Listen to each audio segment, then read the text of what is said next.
The Out of Bounds Show podcast is powered by the DeWalt tools at Ace Bolt and Screw.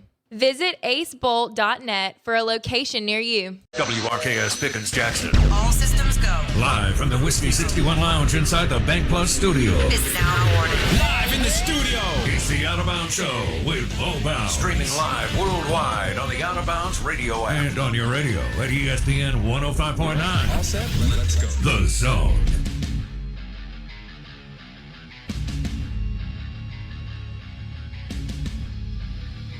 Man, oh man, a little bit different vibe today, and I like it. I do. Good morning. What's happening? Shaking on a Tuesday. We are the Out of Bounds Show, ESPN 105.9 The Zone. We've got some Get Off My Lawn audio for you this morning. Get off my lawn. Yeah. So we found what we think is some fun audio to bounce a couple of topics off of. Show is powered by the Golden Moon Casino Sportsbook, an award-winning Dancing Rabbit Golf Club. Visit DancingRabbitGolf.com. DancingRabbitGolf.com. The Azaleas and the Oaks. Two beautiful courses. Hit Phillip M's. Hit the Golden Moon Casino Sportsbook, which is a really cool sports bar, too. You know, we were talking NFL futures and betting with Patrick Everson. Did I get that right? Yes, sir. Patrick Everson, covers.com yesterday. That was a lot of fun. And it got ripped on the podcast. Thank you again for going to Apple Podcasts and searching the Out of Bounds Show. Steve Robertson did well. Parrish Alford did well. And Patrick Everson with covers.com on NFL betting and futures. Did well too. So hoping to have another record month as we march into, golly, are we already on the other side of May? I mean, the back end? I guess, right? 18th. So 18th, we're on the midway. We're right in the second half. Okay. Yeah, this is whole 10. We've just made the turn. We finished 10. We're going into 11. I've had a very, very productive month. It's been fun. So we've had some good interviews. We've had some fun. You went to Memphis in May. I did go to Memphis in May. And somewhere else. Disney World, was that in May? We landed one partner, if not two, out of that. It's a beautiful thing. Yeah, so it's been a fun month. Yeah. It's been a fun month. We're having a good day today. I'm excited. I'm excited for Jeff Jones. He finished his barbecue sauce finished second at the World Championships. That's impressive. He actually tied the guy who won it. They can't figure out they both had the same score. So there's some tiebreaker that pushed him ahead of the Jeff? guy that was ranked number one is alphabetically ahead of Jeff. There's no way. I don't know. I'm just telling you. I saw the scorecard and it was the same number. That'd be almost as bad as what the NCAA did to the women's golf championships. I saw that in Baton Rouge. Yeah, totally. Just left them out to dry. Yeah. Oh man. Anyways, yeah. I'm glad Jeff got second place. That's awesome. Yeah. I wanted some of that turkey that y'all talked about. Just to go down that road. Oh my gosh, they smoked that turkey. It was they sous vide it. I told you I love it. Yeah, I love turkey legs, man. That's where to go. I had a good time in Memphis. It was they got it going on. It was cool to go by the FedEx Forum. It made me miss going to a Grizzlies game, but I got to catch an NBA game next year. I'll do that. I guess they didn't really let fans in this year. Go see Zion and the Pels. Since we're talking NOLA today, this is a heavy NOLA day. It is a heavy NOLA day. Jeff Duncan, okay. So Jeff Duncan, longtime New Orleans Saints, New Orleans columnist, Times-Picayune, now with theathletic.com, will join us in studio at 8:30 and 9:30 this morning to discuss his new book, Payton and Brees, the men who built the greatest offense in NFL history. And we took Jeff to dinner last night, and did he share some stories of 20-plus years as the number one columnist covering the Saints, and fascinating stuff as far as Brees, Payton, the late Mr. Benson, Mickey Loomis. It was incredible. I wish I could share it all here, but it was nothing short of amazing. You can share most of that not here. Right.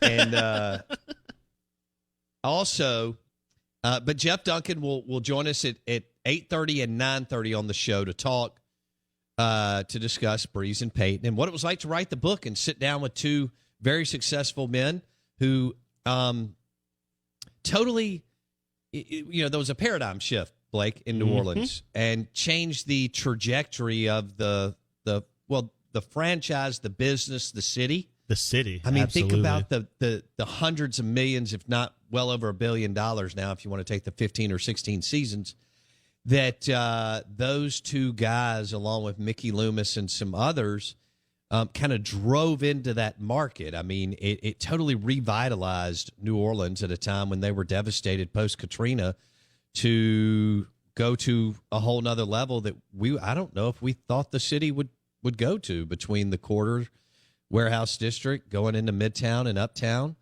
And it's a great story of how sport and business are intertwined on a daily basis. We do it every single day. And I'm so excited about Jeff joining us at 8:30 and 9:30. I do want to say this. If you don't have lunch plans, depending on how many texts we receive, we have 3 more spots available for lunch from 11 a.m. to 1 p.m. today. It's a come and go. And Jeff will be signing books. You can buy a book, and he'll sign it personally, however you want. And that's going to be awesome. So we've got 3 spots left. Jump in through the Mississippi Ag text line, 601-885-3776, 885-3776. And we're going to give away a couple of books today, too. We'll give away 2 of them. 2 of the new books by Jeff Duncan, Payton and Brees, the men who built the greatest offense in NFL history. So we've got 3 spots left for lunch. We've got it catered up here. Thank you to Broad Street Bakery, and they're awesome. We're going to have sandwiches and drinks, non-alcoholic, and if you want a libation. I may let Blake Mania have a Modelo. Yeah. Oh. Maybe. They're very good. And we got 3 slots if you want to come for lunch, buy a book, get it signed for you, for a client, for your dad, your uncle, whoever. Hey, your wife. I mean, we've had people on the text line talk about, look, we've got plenty of females who are big football fans and listen to the show. In fact, I ran into one yesterday, Blake. I spoke to the Jackson Rotary Club. Yeah. And one of the ladies was kind enough to walk up to me after the program, and she went, "I enjoyed the speech, but I listen to you every day." I was like, yes. Yeah. It's amazing. Yeah. When we looked up our numbers, the female demographic is growing exponentially. Speaking of growing exponentially, I just found a report. It's the only thing I can find quickly, but it says in 2008, the Saints' new money impact to New Orleans was $460 million. That was 2008. Oh, my gosh. That's only 3 years in. That's the first article I can find, but it said the Saints' economic impact to the city in new money, so like money brought into the city, money that's like in terms of like payments and events, all those things, $460 million. That's not ancillary. That's pre-Lombardi Trophy, pre-Super Bowl. Yep. And that's not ancillary events that go on at the Super Bowl. They actually estimated that the building itself and the events they do is upwards of $1.8 billion in 2008, because you have the Sugar Bowl. You've got basketball tournaments. You've got state championship. You've got all these things that the building hosts, and they utilize the LSED company or whatever it was. So the Saints alone bringing in new money, and this is again 13 years ago, was $460 million. Now it's got to be upwards of what, close to $1 billion? You would think 13 years later. Well, north of $1 billion. Can you imagine that? And think, and Jeff will talk about this, but they were a coin flip from not being in New Orleans ever again. I know. I mean, they could have ended up in San Antonio. I believe that was or Oklahoma City. Were the two. Which one was it going to be? I remember. I thought San Antonio was the final front runner, but OKC was where they were going to be relocated to. Thank goodness they're not. Thank goodness they're 2.5 hours down the road, maybe a little bit more. Such an easy drive. And they're opening up down there, too. LaToya the Destroyer hasn't quite done the dirty work, so we're hoping that they're ready to rock and roll, too. Yeah, so Jeff Duncan, Saints Insider, new book, Payton and Brees, will join us at 8:30 and 9:30 live in the Bank Plus studio on the Modelo guest line. Big board coming up next. Show is brought to you by Dancing Rabbit Golf Club.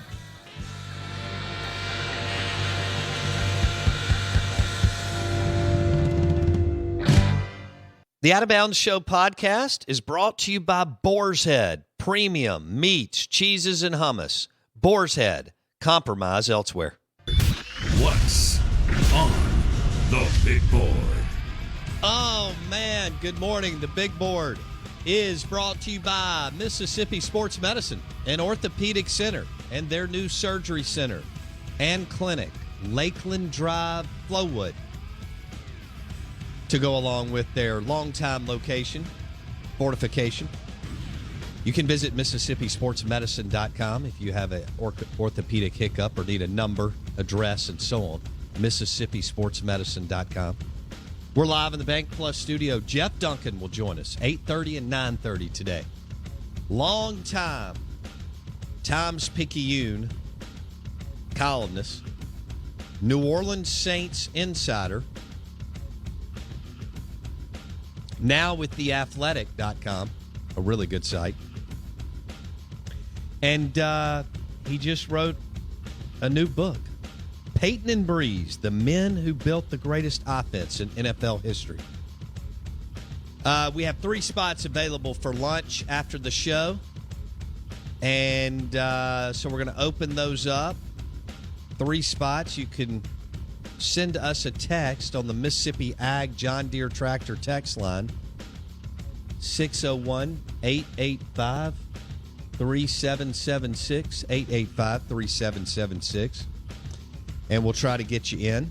Got a good group coming up. Jeff will you'll have an opportunity to buy a book, get it signed, personally signed, and read a great book. He's already shared some stories on the behind the scenes, the relationship for what, Blake, 15 years? 15 plus years? Yeah, yes, that's right. Sean Payton and Drew Brees. And man, is Sean Payton a strong personality. Isn't it amazing that they were able to partner, and it is remarkable, their relationship, that Drew could handle Sean and Sean's presence and energy and ego and oxygen that he needs in the room. And it just took Brees knew he was big time and a star and famous, but, had the ability, I guess, to really manage it and not thrive on it. It wasn't his main mission. His main mission was to win. And, by the way, wait till you hear Jeff tell some more stories about what a freak Drew Brees is as far as prep week to week. Good grief. Mm-hmm.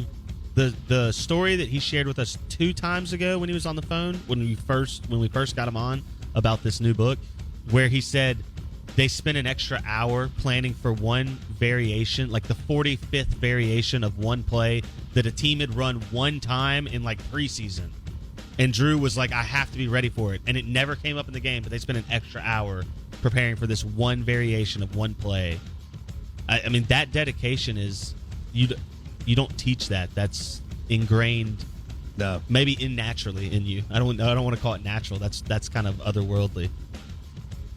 Payton and Brees, new book by Jeff Duncan. He'll join us in studio at 8:30 and 9:30 today. 8:30, 9:30 today. We'll tell you more about how you can order the books and read the great story of a coach-quarterback relationship that was able to not only survive but thrive. And as we talked about, you're talking about $1 billion+ impact. It could be several $1 billion+ impact for the city of New Orleans. The fact that Payton and Brees brought a winner to a city that had never been a winner. 1967, first year the Saints are a part of the NFL. 70s were brutal, 80s were brutal, 90s were brutal. First part of the 2000s, tough. Oh. It was basically a very boring team. Never really got it going offensively for the most part. And I told Jeff last night, I said, I checked out in the 80s on the Saints. He started laughing. He was like, I don't blame you. But But it has been a lot of fun to watch Payton and Brees build this thing up. Now, I don't know what it's going to look like now that Drew Brees is going to be in an NBC booth. Calling Notre Dame football games and doing Sunday night in studio, NBC Sports, for Sunday night in the NFL. But we'll see how it looks going forward with Jameis Winston and some others. Live in the Bank Plus studio, the Out of Bounds Show, 105.9 The Zone, ESPN. Ron Wolf, former Green Bay Packers executive. He was the general manager for the Green Bay Packers from 91 to 2000. He was the one that orchestrated the Brett Favre trade from the Falcons. And Ron Wolf called quarterbacks in the NFL divas. This is Ron Wolf talking about the NFL. Looks like we got a lot of divas playing in that league right now. And that may be a way of solving it. It's an interesting phenomenon as far as I'm concerned about what's going on here. And the thing that I fail to understand is all these guys that are doing this have long-term deals. I just can't I can't believe that the game has changed that remark. And you guys both played, so you know, Gary, from the time you played, and Leroy from the time you played, I know the game has changed. Mm-hmm. But it can't have changed that much. Yes, actually, Ron, it has. It has. Get off my lawn. And don't get me wrong, Ron Wolf, very successful in the NFL for 30 years. And again, led the Green Bay Packers to the Lombardi Super Bowl trophy in the 90s with Favre and that whole crew. And he made some great moves with Reggie White, Brett Favre, among others. But, yeah, you can call them divas, you can call them brands, you can call them stars, you can call them whatever you want. But quarterback, not all, but a lot of the quarterbacks today and going forward, and every now and then a player from another position, but not often. It's harder. Like big time. Yeah.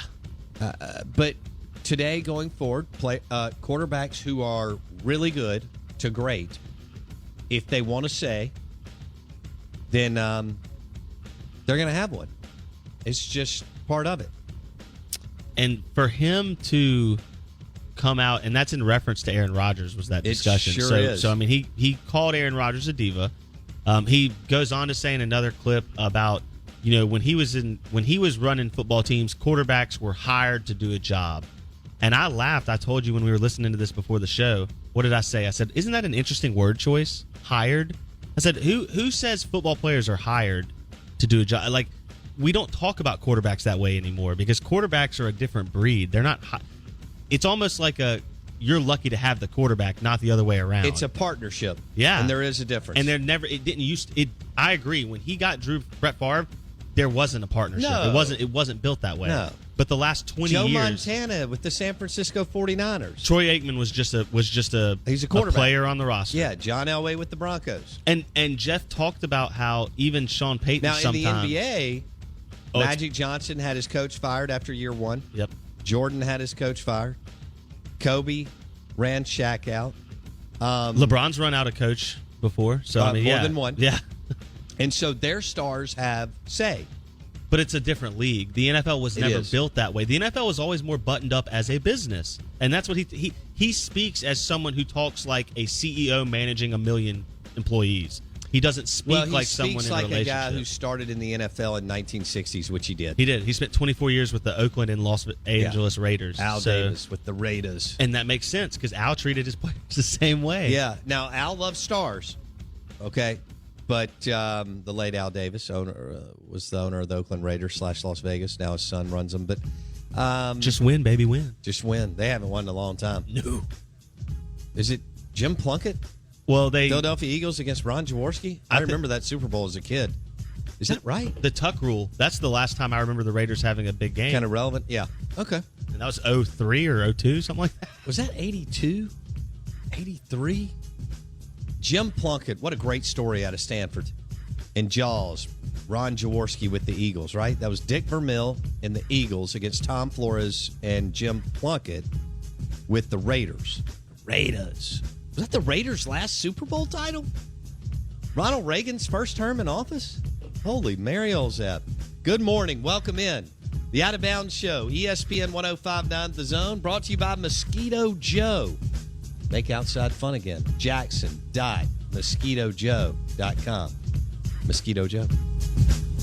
The Out of Bounds Show podcast is presented by Edwin Watts Golf Shop on County Line Road. Your golf game starts with Edwin Watts Golf Shop. Let's do it. This is the SEC Insider Hit. And it's presented by Blue Cross Blue Shield of Mississippi. It's good to be blue.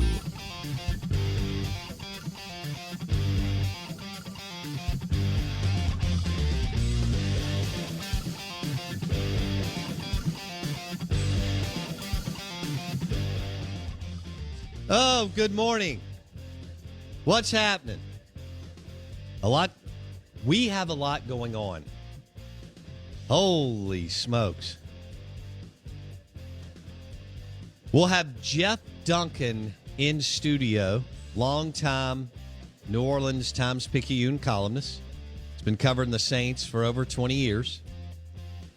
Jeff Duncan will join us at 8:30 and 9:30 in studio. You can watch on YouTube, search Out of Bounds Sports. You can stream it on your phone, Out of Bounds radio app. You can listen right here on the 50,000-watt FM ESPN 105.9 The Zone or thezone1059.com.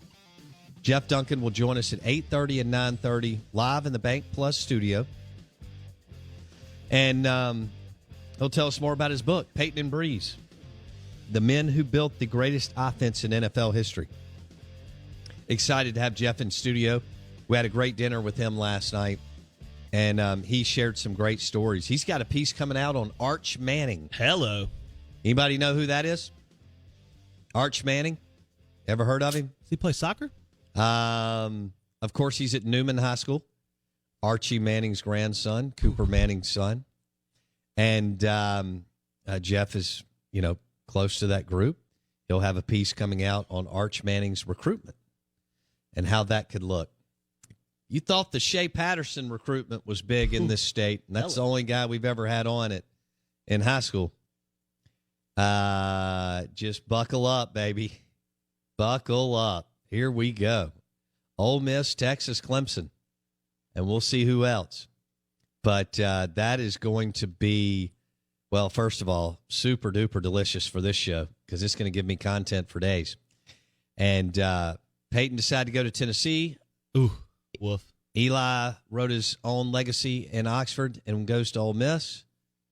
What will Cooper's son, of course, Cooper had an injury, didn't get to finish out his career at Ole Miss. Where will Arch Manning end up 2 years from now? Trying to find some recruits. There you go. Lane Kiffin, Steve Sarkisian, Dabo Swinney. Ooh, there's got to be more, right? Lane Train, Sark, Dabo. I don't know. Don't sleep on Coach O down there now. Not happening. Bayou, baby. Not happening. Bayou Bengals? Come on now. They will make a run just like everybody else, but it's not happening. The SEC Insider Hit this morning is brought to you by Blue Cross Blue Shield of Mississippi. It's good to be blue. The official healthcare provider of the Out of Bounds Show, Blue Cross Blue Shield of Mississippi. And we are rolling on a Tuesday. So yesterday, I'll get more into the Arch Manning story because it's going to be unbelievable. I was in Oxford the day that Payton went to Tennessee. Now, again, we didn't have cell phones, much less iPhones. And most people didn't have a computer in 1994. And, the only way to get in touch with people was a landline. I know that's crazy. Or to drive over to their home. And I was there that day. And then that was devastating for Ole Miss. And then the script flipped in 99, I guess it was, when Eli Manning, the youngest son of Archie, signed with Ole Miss. And the rest is history there as far as his career at Ole Miss and with the New York Giants. And now we've got the grandson, Cooper Manning's grandson, Arch Manning, in the recruitment process. He is going into his junior year. Somebody just asked that question. We didn't want you to think that we thought it was his senior year. It is his junior year. So he will start his tour of campuses this summer, and it's going to be interesting. Texas, Ole Miss, Clemson, among others. Going to be one heck of a run and a battle for his signature after his senior year. Now, another topic that I want to get in, speaking of Arch Manning, who he'll be a part of this because of his age. Name, image, likeness. This is coming. It's happening. It should. And name, image, likeness gives, if these guys were still in school, Jake Mangum, Dak Prescott, Eli Manning, the opportunity to make money off of their name, whether they wanted to do one-on-one, private coaching for who knows how much per hour, sign autographs, endorse products and businesses and so on. And it's happening, and it's, there will be some bumps in the road, just like with anything. But I do think it's exciting. Arch Manning will be, a player, not that he necessarily needs the money, but if he's in Texas, UT Austin or Ole Miss or Clemson, he'll be able to legally do deals because this thing is states are passing this legislation, and the NCAA is still fighting it. They want basically a federal law that covers all the states. Yep. One set of standards. And we'll see how that looks, I guess, over the next few months and year. I mean, the NCAA has spent over $400 or $500 million during this process. It's incredible. It really is. And really drained their coffers, so to speak, on this deal, which is incredible when you think about it. But I'm all for it. I mean, autograph sessions, golf lessons. There you go. Baseball lessons, softball lessons, throwing the football lessons with Matt Corral, Will Rogers. Matt Corral will miss it, I think. I guess it could be implemented. I know we passed it, but we'll really have to see if it's going to get implemented here July 1st. In the next, That's what it says. I mean, the bill says it's supposed to implement just like Florida, July 1st of 2021. But Florida just delayed theirs, correct? I don't know if it's officially been delayed. There is pushback to delay it. I'm not 100% certain on whether or not it's been delayed. Yeah. But that's the overarching issue, is that the NCAA and the powers that be want to push it back. But that leads to the whole conversation again of what's the end game here? Well, the end game is to do what should have been done. I mean, it's their name. Exactly. It's their image and their likeness. It's simple as far as, free market economics, and allow them. Look, we let tennis players and golf players go early, and we let baseball players go out of high school, and we don't think a thing about it. But, man, we get all hot and bothered on a football player. And somewhat a little bit, I guess, of a basketball player. But it's such the third sport in this state, right now. But again, Mangum is just one that is not in the number one sport, football. Now it'll be more difficult to grab big money, so to speak. But Jake Mangum would have made an absolute fortune, right? I mean, I say a fortune. He could have made thousands and thousands and thousands of dollars. Oh, without question. Yeah. And that's the thing I think. I'll charge $400 for a batting session. That's the thing that I think. And there would be a travel ball dad that would. There'd be a whole team. Right. You'd get a team of like 15 travel, a whole, the Madison A's, and they'd go pay Jake Mangum $3,500 to do a group practice for a weekend. For 4 hours. Yeah. Make $4,000. Sure.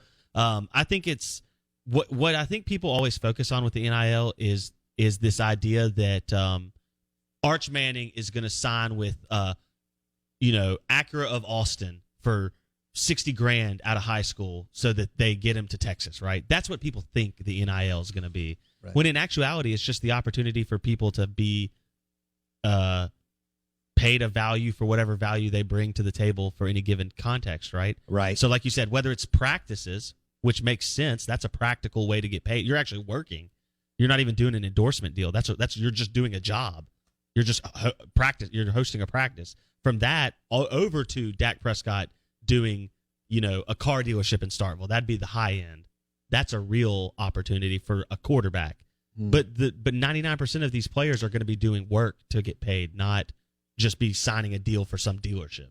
Yeah, most will not have an opportunity to endorse anything. Exactly. So it'll come down to Matt Corral, whoever's the starting quarterback at MSU, Will Rogers, Sawyer Robertson, whoever, right? Bo Bounds. Yeah. A Jake Mangum will be very, very rare in a sport not football. It's just not. You're not going to see much of that. You'll see a little bit of it, and it's also not going to bring near as much to businesses as they think. That's the problem. See, the kicker here is that there will be business. It's kind of like buying a bunch of Learfield IMG advertising. It's absurd. One thing that you will see is businesses will go and think that they're going to get a lot of juice out of signing a kid, and it's just not going to happen.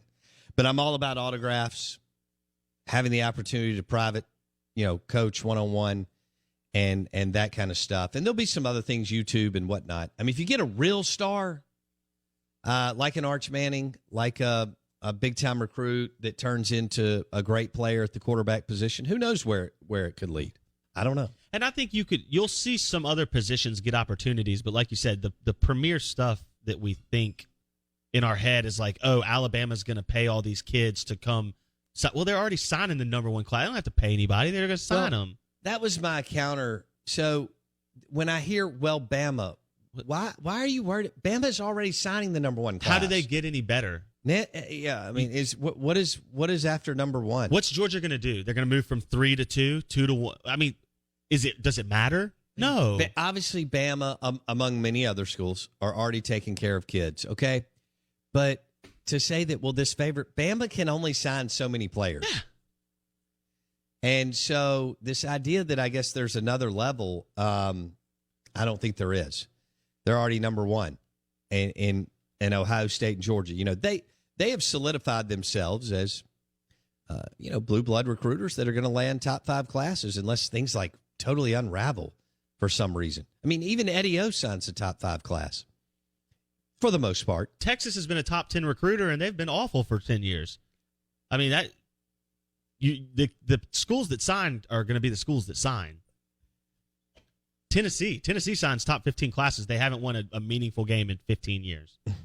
The Out of Bounds Show is brought to you by Blue Cross Blue Shield of Mississippi. It's good to be blue, the official healthcare provider of the Out of Bounds Show. Blue Cross Blue Shield of Mississippi. We'll have Jeff Duncan, longtime Times-Picayune New Orleans columnist, will join us in studio at 8:30 and 9:30 this morning. Let's go ahead and give away a book. And Jeff will sign it to you. That'll be compliments of us. We'll buy your book for you. That's how fantastic we are. By the way, I'm a fan. I am a fan. And, we'll buy a book for you, and you can keep it or give it to someone who's near and dear to you. So you can use the Mississippi Ag John Deere Tractor text line, 601-885-3776. And you can tell us why you are a big New Orleans Saints fan / New Orleans, the town, the city fan. And it can be very short. That's how you enter to potentially win. We'll give another one away later. All right, so I want to hear from Who Dat Nation. Why do you love Brees, Payton, the Warehouse District, your favorite restaurant, your favorite time that Drew Brees beat somebody or whatnot? We'll give away a book, Payton and Brees, The Men Who Built the Greatest Offense in NFL History by Jeff Duncan. And again, Jeff will join us in studio at 8:30. He should be here in the next 30 minutes, but he'll join us in studio at 8:30 and 9:30 this morning. Now, let me turn the page to some college baseball real quick. We have 2 series this weekend. Ole Miss travels to Athens, Georgia. Mississippi State travels to Tuscaloosa, Alabama. I think it's going to be a lot of fun. There's a lot on the line. This is what you want. This is why you play. That's why you spend all the hours practicing and preparing and so on. And you're trying to punch your ticket, Ole Miss, to host a regional, and Mississippi State to be a national seed. So here we go. I mean, it's all in front of you. And you got 27 innings of baseball, hopefully, this weekend. Maybe more, right? You may get some bonus innings, depending on what happens, to see how it shakes out. Both of them win 2 or 3, you're good. Done, I think. Ole Miss, good. You're hosting. Mississippi State, you win 2 or 3. Now, you got Jacksonville State tonight. Who does Ole Miss have? Or do they play? They may not have one. Mississippi State's moved around their non-conference schedule a little bit. And, they've postponed or whatever you want to say last week's game. So they play Jacksonville State tonight. At the moment, Ole Miss is set to play UT Martin at home at 6:30. We'll see if that holds. Swayze, Duty Noble, the dude. The last 2 regular season home games for Ole Miss and Mississippi State as they both go on the road this weekend. And I cannot wait to see what shakes out. I guess you could do a little work in the SEC baseball tournament. Ole Miss can solidify a hosting spot for sure. Well, we haven't heard yet when they're going to officially announce that either. Are they going to wait till after conference tournaments to announce the 16, or will they announce it after the regular season? I don't know. See, a team like Ole Miss who could be on that bubble of host or you not host. You just said bubble. Hey, it's bubble watch, baby. Somebody called Joe Lenardi. That a good performance, a 2-win performance in the SEC tournament would solidify Ole Miss's spot to host probably. So if they wait until after the conference tournaments, that could be good for Ole Miss. I actually think they solidify it this weekend if they take the series against Georgia. Yeah, probably because it's on the road, and Georgia's they're above average. They are. Not elite, but above average this season. They've got some good wins. Yeah. Georgia picked up wins over Vanderbilt and Florida. Not full series, but, they picked up wins over Vanderbilt, Florida. They're a good ball club.